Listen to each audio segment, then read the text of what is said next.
11 bab. Hazreti Aysa 12 şagirdiga toplab bo'lgandan keyin Galileyadagi har qaysi shaharlarda ta'lim berish va xush xabarni jakarlash uchun u yerdan ayrildi. Zindondagi Yahyo payg'ambar Ayso masihning qilgan ishlarini anglab, shogirdlarini avatib, ular orqali Hazreti Aysodan Xudo bizga avatmoqchi bo'lgan qutqizg'uchi sizmi yoki boshqa birisi kelamdi deb so'radi. Hazreti Ayso ularga mundaq dedi: Sizlar qaytib berib, yaratgan mo'jizalarimni va aytgan ta'limlarimni Yahyoga yetkazib, ko'rlarning ko'zi ochildi, to'kurlar ma'olaydigan bo'ldi, mahav kisli bo'g'allar saqaydi, goslar anglayalaydigan bo'ldi, hatto o'lganlarmu tirildi va kambag'allarga xush xabar yetkazildi deb aytinglar. Yahyoga yana: Mendin gumonlanmay, manga tavranmay ishonganlar nemi degan baxtlik deb qo'yinglar, dedi.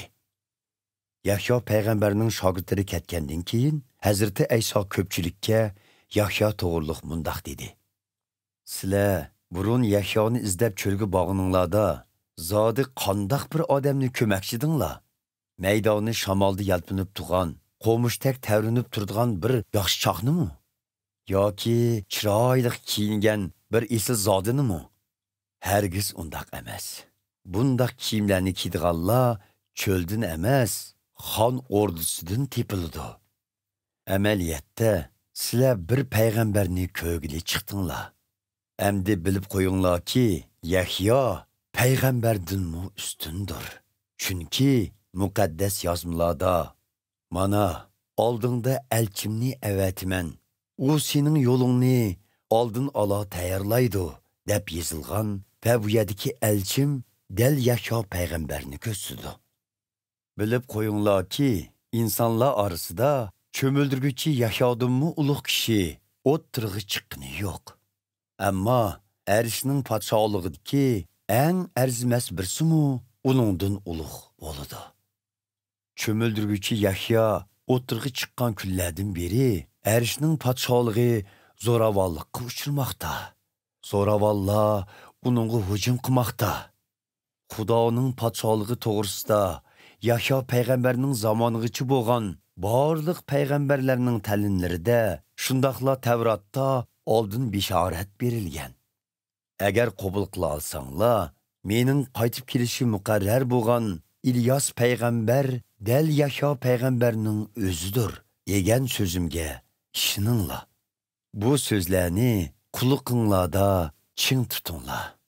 Bu zamonning sizlarda kishilarini zodi kimlarga o'xshatay? Ular xuddi ko'chada o'tirib elib, bir-biriga biz sizlarga sunoy kelib basak, usul o'ynamadinglar, motam muzikasini kelib basak, hozimi tutmadinglar deb ranjiydigan tuturqsiz bolalarga o'xshaydi. Chunki Yahyo payg'ambar kelib ro'za tutatdi, sharob ichmatdi. Shuning bilan ular uningga jin tegibdi deyishdi. İnson o'g'li bo'lsa, ham yeydi, ham ichidi. Biroq ular toza bir to'ymas haroq kashgan, u bojgir va boshqa gunohkorlarning do'sti deyishidi.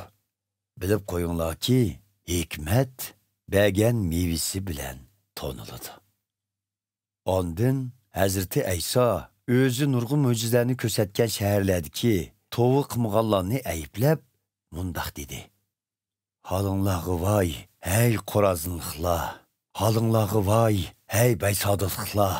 Sizlar uchun yaratgan mo'jizalarimni Tir va Sidon degan yotlar shaharlarida yaratgan bo'lsam, u yerlardagi xalq burunli mayuslangan holda matoga yugunib, kulgi milinib, gunohlariga tavba qilgan bo'ladi. Bilib qo'yinglarki, qiyomat kuni Xudoning sizlarga beradigan jazosi Tir va Sidondagilarnikidanmi ig'ir bo'ladi.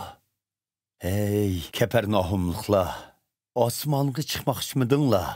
Aksicha do'zaxga tashlansizlar.